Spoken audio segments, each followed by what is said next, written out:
Eu gostaria de te convidar a, nessa manhã, ler comigo o Salmo de número 73.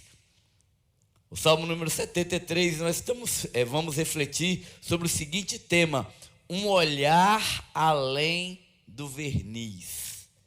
Um olhar além do verniz. Eu vou ler o versículo primeiro e depois nós vamos considerar todos os 28, aliás, versículos do Salmo, e vamos caminhar um por um. Mas esse Salmo, ele foi escrito por Asaf. E eu não sei se você se recorda, mas eu já falei sobre Asaf aqui. Eu já disse o quanto que eu admiro Asaf enquanto escritor, enquanto salmista. Porque embora Davi, ele seja emoção, sentimento, e Davi usa palavras bonitas e glorifica a Deus e tal, Asaf, ele é mais existencialista. Asaf, ele fala mais das nossas necessidades, das nossas crises, e como que isso influencia o nosso relacionamento com Deus. E esse salmo agora, ele nos chama para olhar além do verniz que está permeando a sociedade.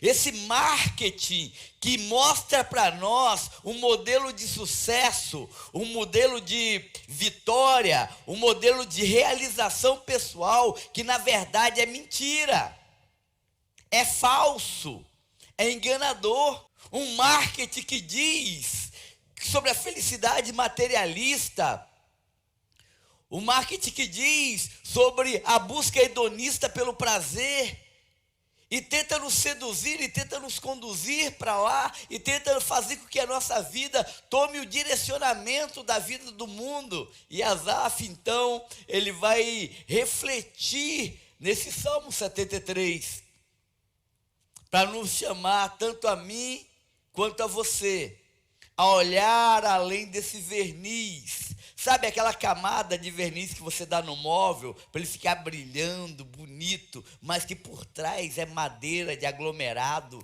que se molhar estraga, incha e você tem que jogar fora?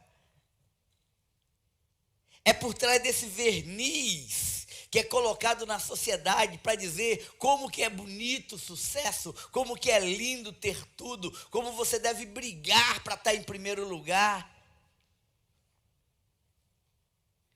E Asaf, como ele sempre começa os seus salmos, ele começa com uma verdade absoluta, que vai nortear o seu relacionamento com Deus. E o versículo primeiro, ele é essa verdade absoluta. No versículo primeiro, Asaf expõe uma verdade sobre Deus. Ele faz uma afirmação sobre Deus que é maior do que qualquer conceito. Ele coloca o princípio fundamental no versículo primeiro. E qual é o princípio fundamental? Certamente Deus é bom para Israel e para os que têm o coração limpo. Uma coisa que nós precisamos definir claramente na nossa vida é quem é Deus. E ele afirma: certamente Deus é bom.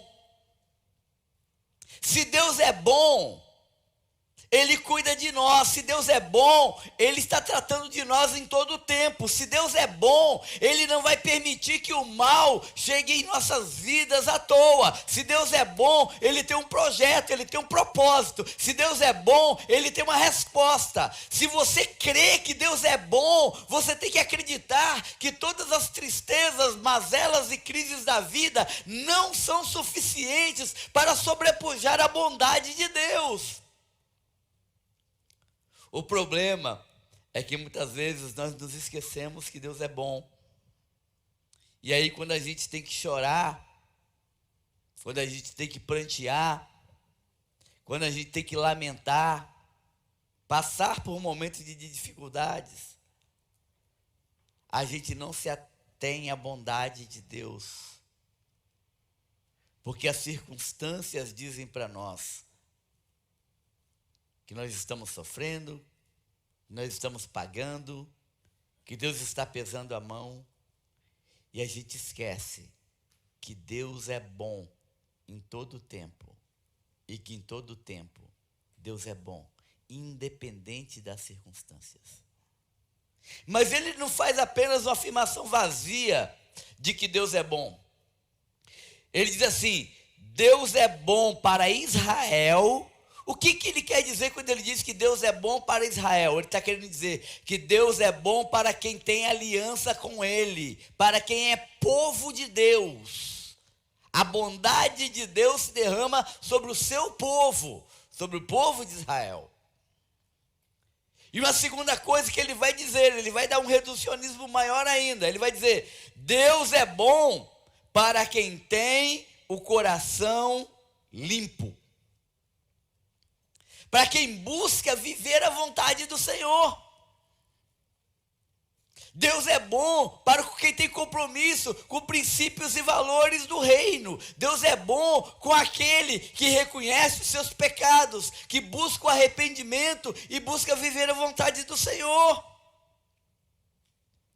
Não adianta chegar diante do Senhor de qualquer maneira. Não adianta chegar diante do Senhor de qualquer jeito. O profeta Abacuque vai dizer assim: Senhor, o Senhor é tão puro de olhos que o Senhor não consegue contemplar a iniquidade. O profeta Isaías vai dizer que os nossos pecados fazem separação entre nós e o nosso Deus. Então Deus é bom, sim. Mas Deus é bom a partir do momento que nós entendemos que Ele é Deus, que Ele é Senhor, que Ele manda, e que existem princípios e valores que nós precisamos de seguir. E aí, depois de fazer essa afirmação, certamente Deus é bom para Israel e para aqueles que têm o coração limpo, Asaf começa a olhar por trás do verniz.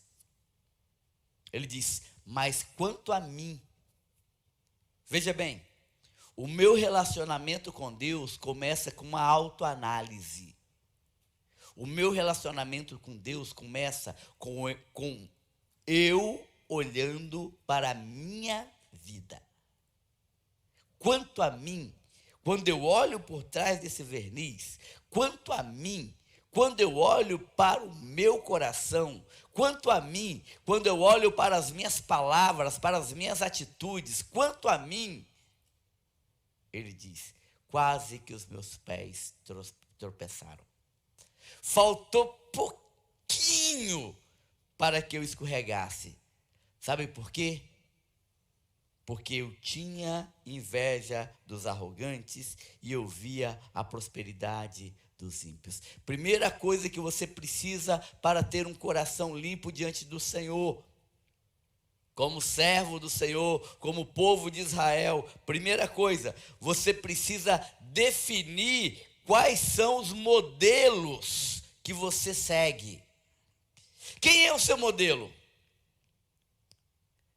Asaf diz: quando eu coloquei o meu modelo no mundo, quando eu comecei a olhar para os ricos, quando eu comecei a olhar para os ímpios, quando eu comecei a olhar para a vida dos outros, quando eu comecei a perceber o sucesso aparente que estava lá fora, me deu vontade de ir embora também, me deu vontade de ir junto, porque aquele modelo me atraía.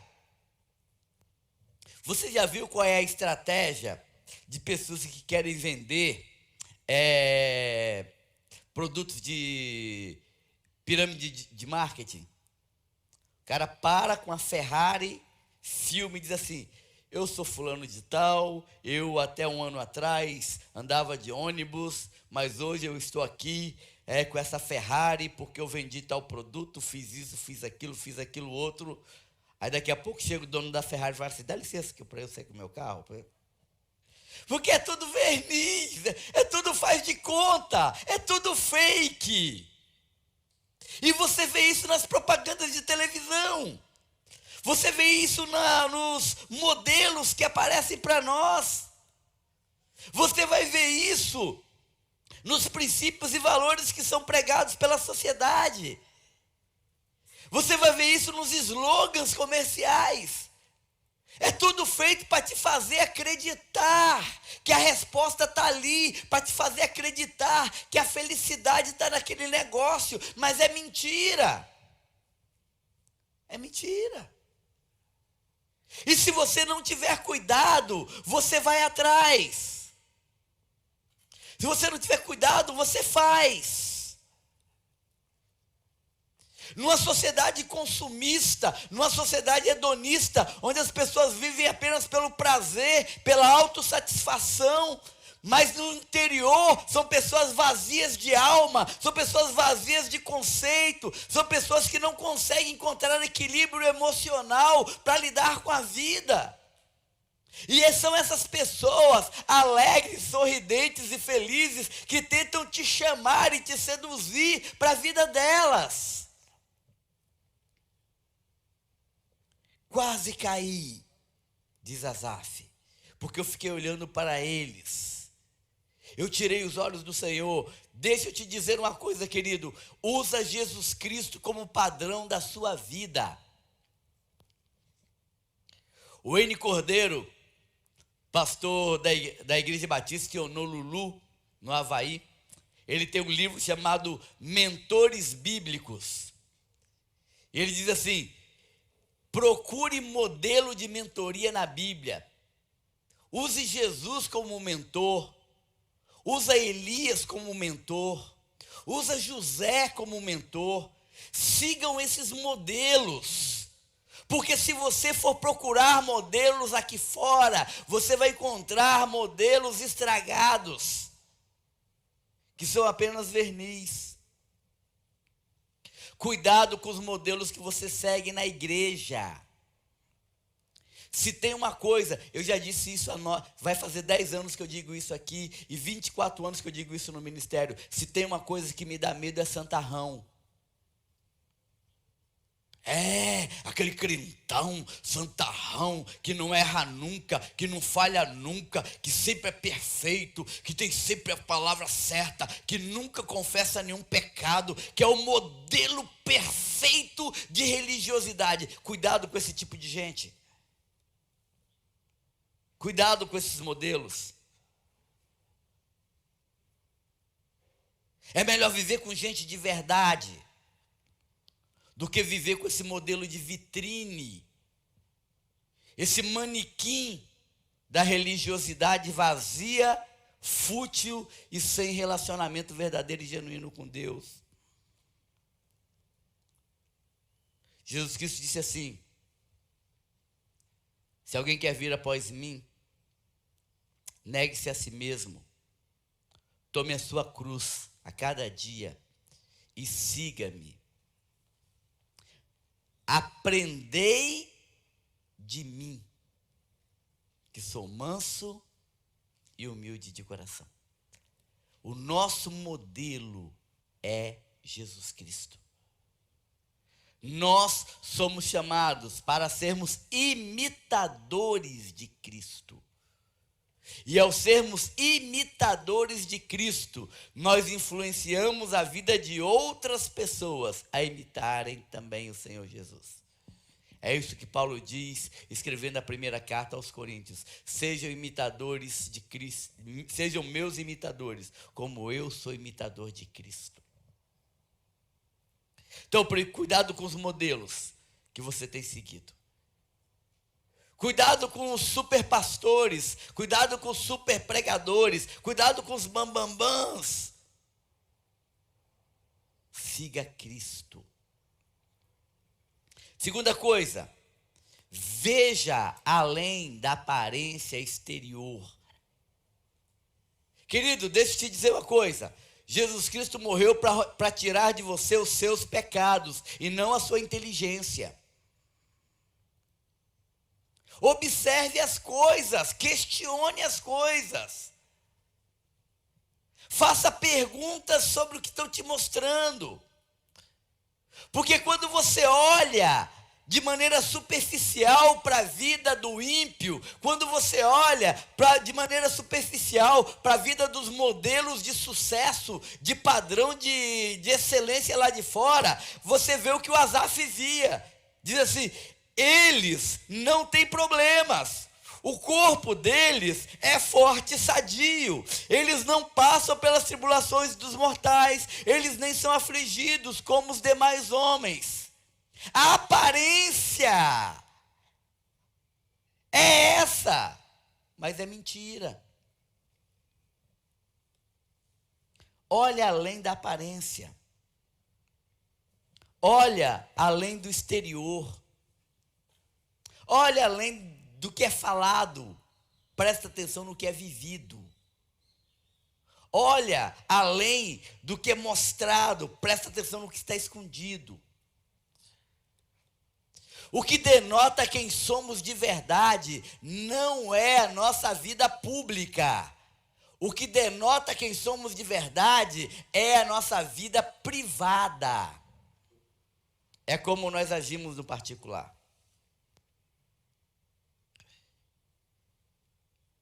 Eu lembro do Bill Gates dizendo uma frase mais ou menos assim: eu não confio em fechar negócios com alguém que não trata bem o porteiro, o garçom, e não deu uma boa gorjeta quando sai. Então, quando ele fazia reuniões de negócio, ele, além de ouvir as propostas que as pessoas tinham para ele via a maneira como essas pessoas tratavam os outros. Porque é nesses detalhes da vida pessoal é que a gente vê quem de fato as pessoas são. Como trata a esposa, como lida com os filhos, como lida com os amigos, como lida com o dinheiro.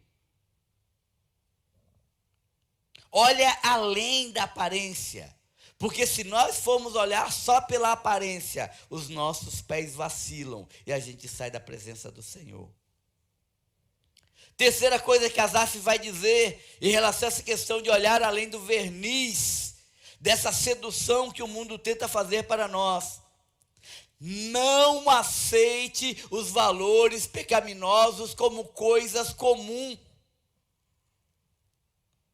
Ele diz no versículo de 6 a 9: por isso a soberba é para eles um colar no pescoço, a violência os cobre como vestido.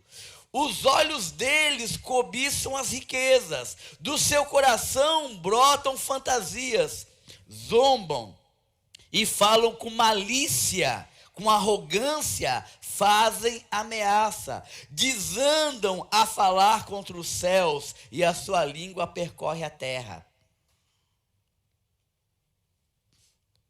Começar a andar com pessoas que não têm os princípios e valores do reino vai fazer com que a gente comece a aceitar as ações dessas pessoas como normais, quando na verdade são afrontas para Deus. É o grupo de amigos que está ali e você está junto e você tem relacionamento com eles e daqui a pouco eles dizem assim, olha, vão lá para o barzinho, vão encher a cara, vão tomar todas hoje, e você fala assim, mas eu sou crente, mas são meus amigos, vão nessa, né, não tem problema nenhum, e aí você vai junto e no primeiro dia você toma Coca-Cola e no segundo dia você toma Coca-Cola e no terceiro dia você já toma uma Heineken e daqui a pouco você está tomando uísque e daqui a pouco você está longe do Senhor. É caminhar no meio de uma sociedade que diz assim, transar é normal, sexo antes do casamento não tem problema, divórcio é coisa comum. E você anda tanto com essas pessoas, que esses atos ruins começam a se tornarem normais para você.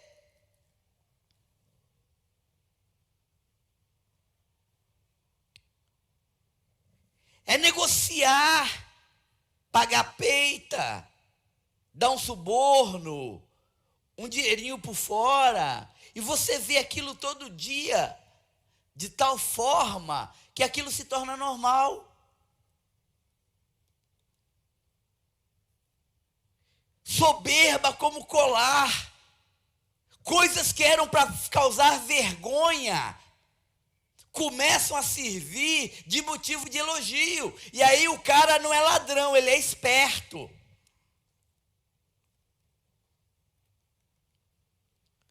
O cara não é um pecador depravado, ele é o cara que aproveita a vida. E começa a mudar os princípios e valores. Larga a esposa que o ajudou a construir toda uma história de vida, casa com a menininha nova e os amigos falam assim, tá vendo, fulano, ó, garanhão, pecador. E se nós não tivermos cuidado, nós caminhamos do mesmo jeito. Você quer ver como que esse meio influencia? O apóstolo Paulo diz assim para Timóteo, Timóteo, toma cuidado porque as más conversas, as más amizades, as más companhias corrompem os bons costumes. Tem um grupinho de fofoqueiro. Aí você chega e entra no grupinho de fofoqueiro. Você não fala nada, mas o pau está quebrando. Daí a 1, 2, 3 horas você já está falando mal também. A sua língua percorre a terra. Cuidado com os valores que você negocia. Valores são inegociáveis. Nunca negocie a sua integridade. Eu me lembro de uma irmãzinha lá no Canaã, que ela trabalhava numa recepção de hospital ali. E o telefone tocou e era para o diretor do hospital e ele estava ali perto e ele falou para ela assim, fala para a pessoa que eu não estou. E ela disse, olha, eu sinto muito, eu sou serva do Senhor, eu não tenho hábito de mentir, então eu não vou falar que o senhor não está. Se o senhor não quiser atender, eu digo que o senhor não quer atender. Aí ele pegou o telefone, atendeu com raiva, depois chamou ela lá no escritório e deu um sabão nela, brigou com ela e falou, e da próxima vez eu te mando embora e papapá. 2 semanas depois, sumiu dinheiro do caixa da recepção. E ele mandou chamar aquela jovem. Ele disse, olha, o que eu vou falar só para você, tá? Sumiu o dinheiro do caixa, nós estamos investigando e nós gostaríamos que você nos ajudasse e ficasse de olho, porque nós sabemos que não foi você. E ela perguntou, como é que o senhor sabe que não fui eu? Ele falou, olha, alguém que não está disposta a mentir, que é uma coisa tão simples, por causa da sua crença em Jesus Cristo, com certeza também não vai roubar. Quando a gente começa a transgredir valores, isso se torna hábito. A gente quebra um pequeno valor no começo, depois vai quebrando, vai quebrando, vai quebrando, até que isso se torna hábito em nós. Cuidado, não aceite os valores pecaminosos como coisa comum. Tem amigos, sim, conheça pessoas, você tem parentes, você tem vizinho, você tem na sua escola gente que não é cristã. Não significa que você não vai ter relacionamento com essas pessoas, mas significa que você não vai deixar que os valores que essas pessoas têm para a vida delas influenciem a sua própria vida. Quarta coisa, mantenha suas raízes espirituais firmes no Senhor. O texto diz assim, versículos 9, 10 e 11. Desandavam a falar contra os céus, a sua língua percorre a terra. Por isso o povo se volta para eles e bebe à vontade de suas águas. Eles dizem, como Deus sabe? Por acaso o Altíssimo tem conhecimento? É muito fácil para o ímpio tentar abalar as raízes da nossa fé. Meias verdades espirituais, como Satanás fez com Eva. Questionamentos, constrangimentos, para ver se você se posiciona. Por isso que eu gosto daquele filme Deus Não Está Morto. O 1, o 2, o 3 eu ainda não assisti. Porque mostra pessoas dispostas a dizer: o meu Deus vive, apesar de você achar o que você quiser. Sou professor de faculdade e eu vou provar que Deus não existe. Diz aí, Deus não, o meu Deus está vivo. Gente, tem cristão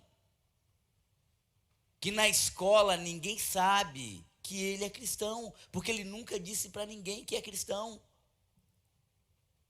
Tem pessoas que no trabalho, eles são agentes secretos de Deus, eles escondem a sua identidade de maneira total. Pessoas que não defendem a causa do evangelho, não defendem a verdade bíblica, não se posicionam. Quanto a eles, Asaf vai dizer, quanto a essa verniz que essa sociedade mostra como modelo de sucesso, eles falam mal de Deus, eles ofendem os céus, eles blasfemam. E muitas vezes a gente se esquece que o Salmo número 1 diz que bem-aventurado é aquele que não se assenta na roda dos escarnecedores. Antes de me converter, eu trabalhava num supermercado que tinha ali na Vila Rubi, chamada DB.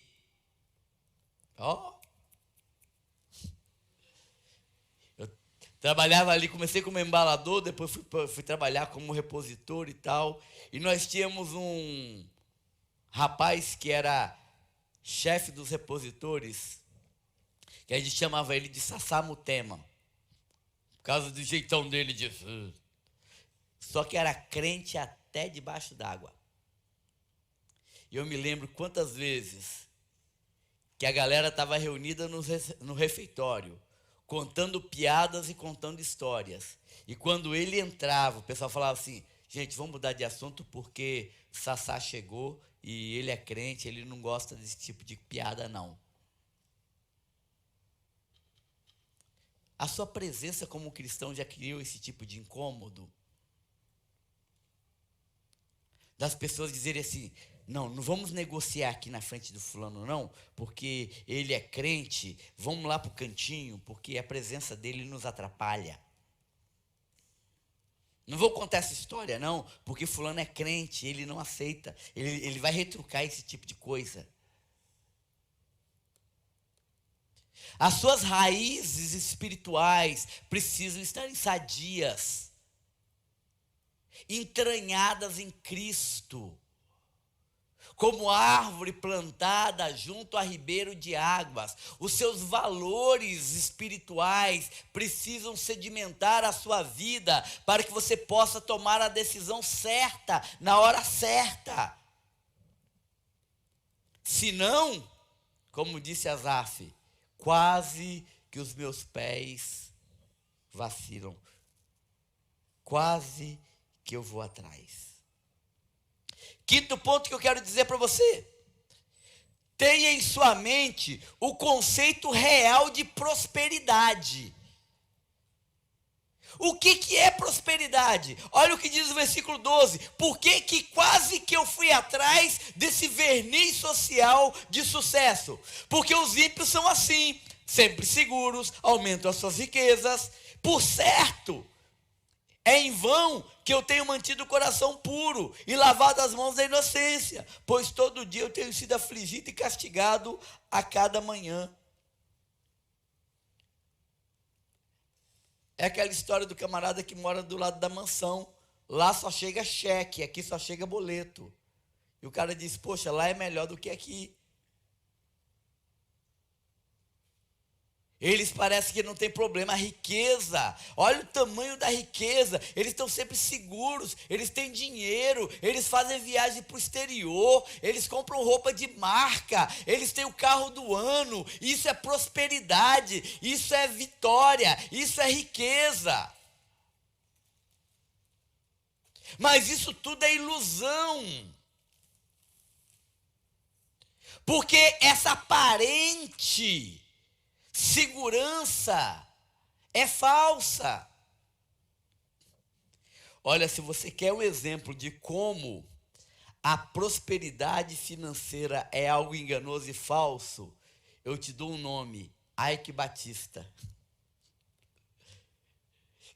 Eu me lembro que no ano, Ike Batista apareceu na revista Forbes como um dos 10 homens mais ricos do mundo e como o brasileiro mais rico do país. Passou 1 ano e meio, Ike Batista estava preso e até a peruca dele eles tiraram. E aí eu descobri que Ike Batista usava peruca. Meu irmão, não tenha um conceito de prosperidade que é baseado em coisas físicas e materiais. Jesus Cristo diz o quê? Onde estiver o seu coração, está o seu? Não, ele diz o contrário. Ele diz, onde estiver o seu tesouro, vai estar o seu coração. Aquilo que você colocar como prosperidade, é para lá que seu coração vai. O seu coração é guiado por aquilo que você tem como prioridade. Se você coloca no dinheiro a sua prioridade, o seu coração vai para o dinheiro. Se você coloca na fama a prioridade, o seu coração vai para a fama. Jesus, depois de explicar isso, ele vai dizer assim: procurai granjear tesouros nos céus. Os verdadeiros tesouros estão no céu, são os valores celestiais. Se nós formos olhar para essa vida de luta e de batalha que nós temos todo dia, 7 dias da semana, de sair, trabalhar, ralar, para no final do mês receber o salário, pagar as dívidas e já se preparar para o mês seguinte, e luta, e batalha, e aí você olha para o cara do lado está vivendo nababescamente, está jogando dinheiro fora, está comprando coisas que não precisa, e você olha assim e fala, poxa, eu queria ser fulano, mas você não sabe quem é fulano, como está a vida de fulano, porque é mais um verniz que a vida coloca diante de nós para tentar nos seduzir.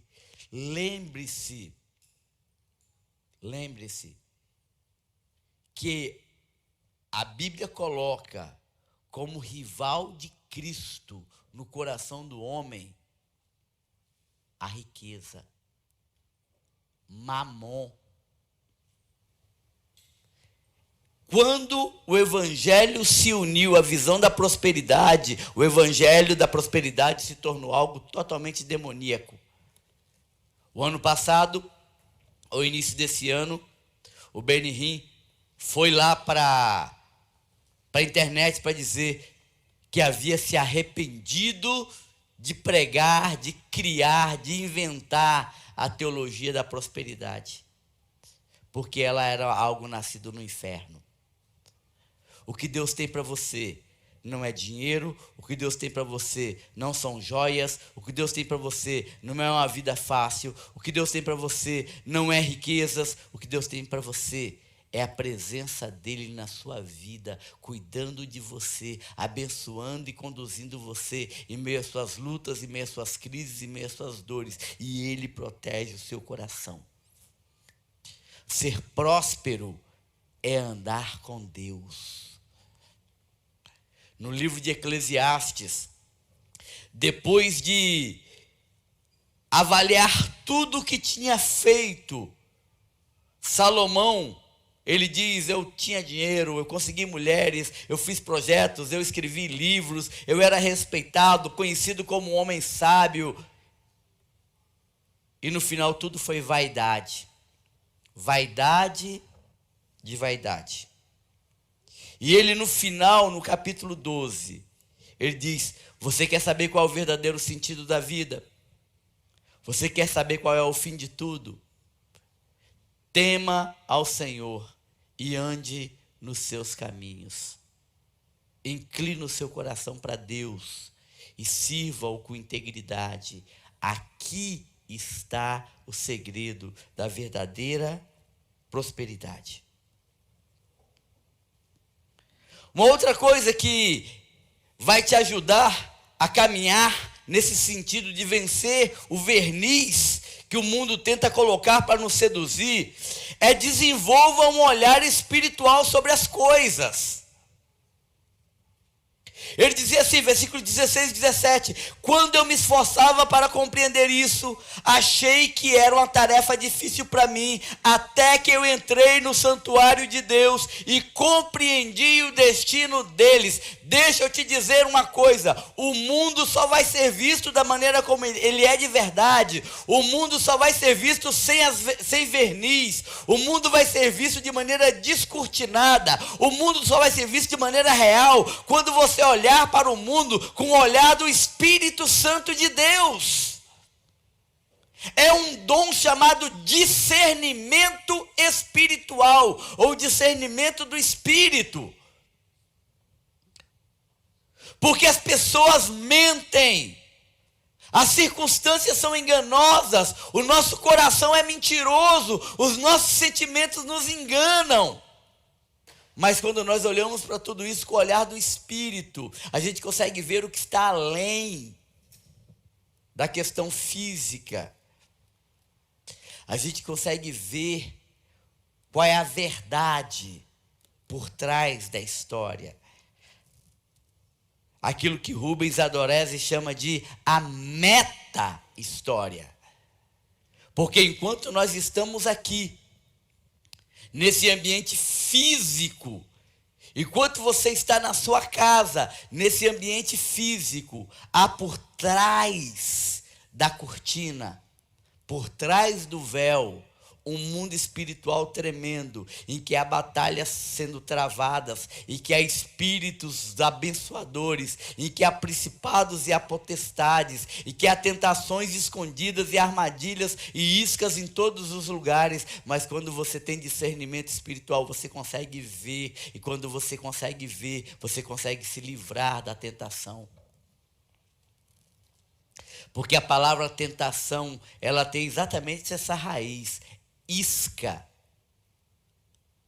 anzol, armadilha para pegar a presa. Se você não olhar além da isca, se você não conseguir ter discernimento espiritual, você vai ser enganado. E como disse Asaf, quase que os meus pés vacilaram. Ponto 7. Você quer viver uma vida além do verniz desse mundo sedutor que tenta desviar os nossos pés do caminho do Senhor? Confie no caráter soberano de Deus. Certamente tu os pões em lugares escorregadios e os fazes cair em ruína. Como são destruídos de repente, ficam totalmente aterrorizados, como alguém que acorda de um sonho. Assim, ó Senhor, quando acordares, tu os desprezarás. Deixa eu te dizer uma coisa: acredite que você não está aqui para consertar os erros e punir as pessoas que se levantam contra você, mas que Deus é justo juiz e que Deus conhece o coração das pessoas. Ele disse: minha é a vingança, eu retribuirei, diz o Senhor. É Ele que sabe o que está acontecendo no recôndito do coração das pessoas. É Ele que conhece a intencionalidade. Então acredite na justiça divina. Acredita que Deus não vai ficar de braços cruzados. Que Deus não vai deixar o mal crescer, que Deus não vai deixar o ímpio triunfar, e que por um breve momento pode até parecer que a injustiça vai campear, mas creia que Deus é justo juiz, e é Ele quem vai cuidar de todas as coisas, e Ele não precisa da minha ajuda e nem da sua para fazer isso, porque Ele age com retidão. Ponto 8. Saiba reconhecer as tendências pecaminosas do seu coração. Asaf vai dizer o seguinte: quando meu coração estava amargurado e no meu interior eu me perturbava, eu estava embrutecido e ignorante, e eu era como um animal perante ti. Deixa eu te dizer uma coisa. Tenha capacidade de perceber a sua pecaminosidade pessoal. Entenda que eu e você somos pecadores. Asaf, ele vai dizer que nesse momento da vida dele, ele estava embrutecido, ele era como um animal contra Deus.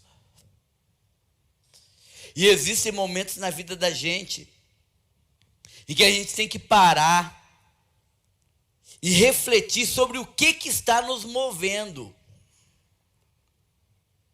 São as circunstâncias, são as emoções, são as pessoas, são os nossos desejos, são os nossos sentimentos. O profeta Jeremias diz que enganoso é o coração humano, quem poderá contê-lo? Jesus diz que é dali que sai toda a corrupção. Sabe aquela história do Bill Clinton com a maconha?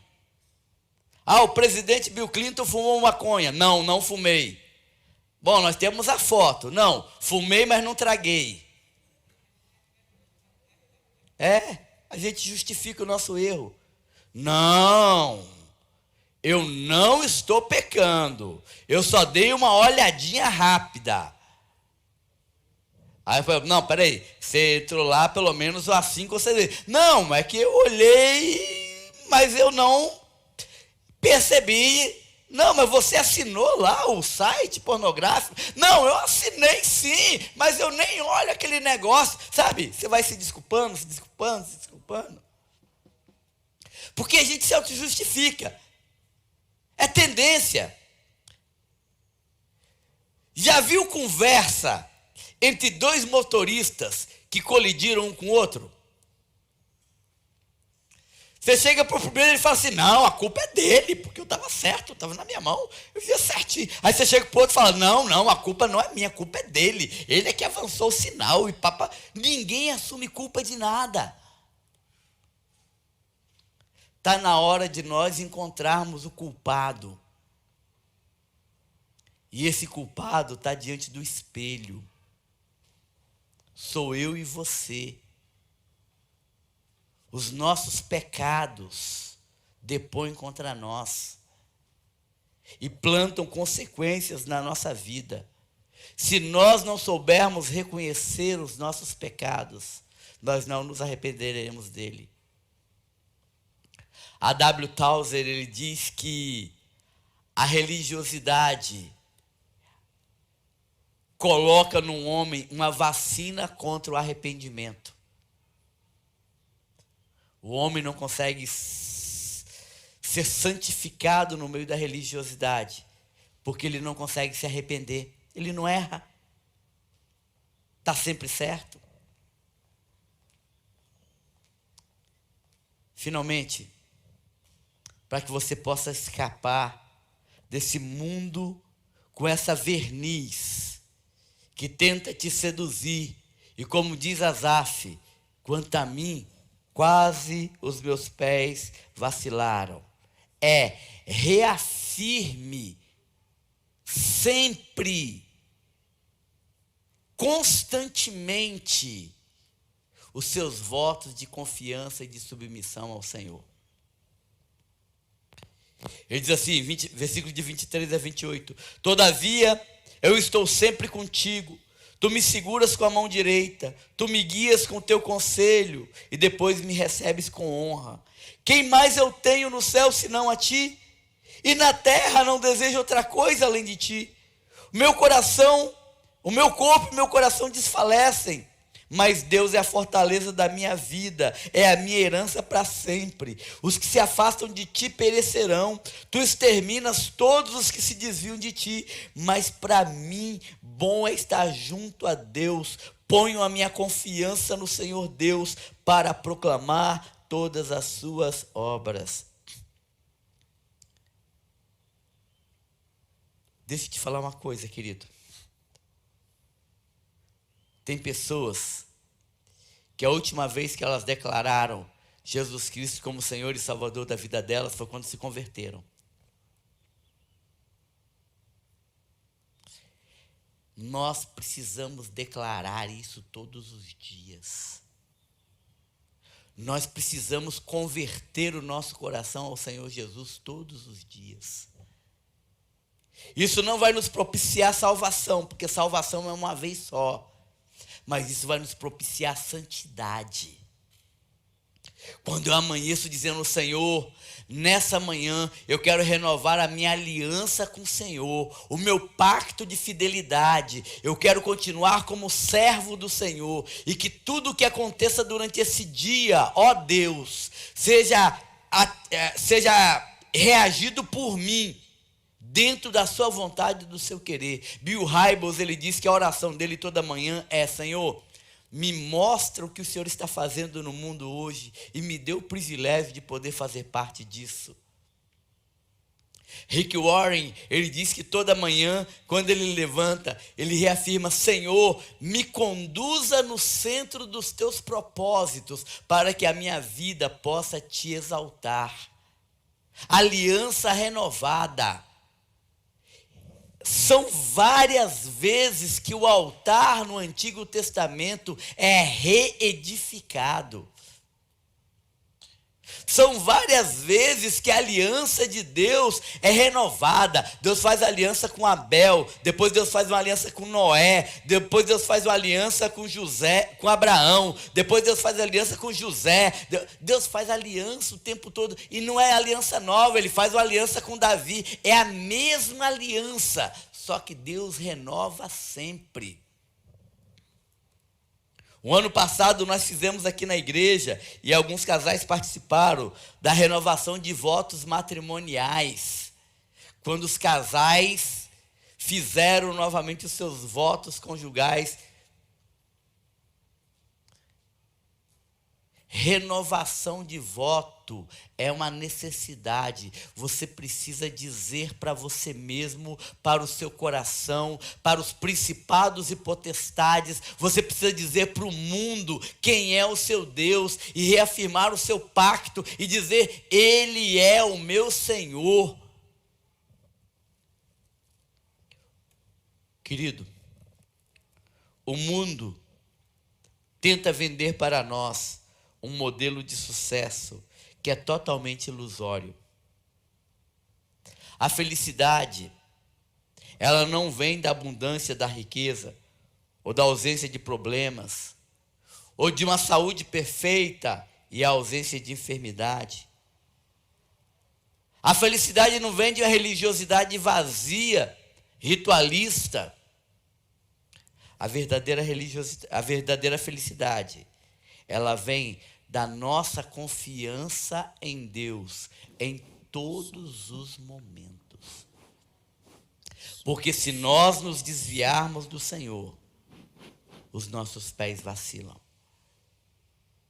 E aí a gente pode escorregar e sair da presença do Senhor. Que nós possamos ter a mesma coragem que Asaf,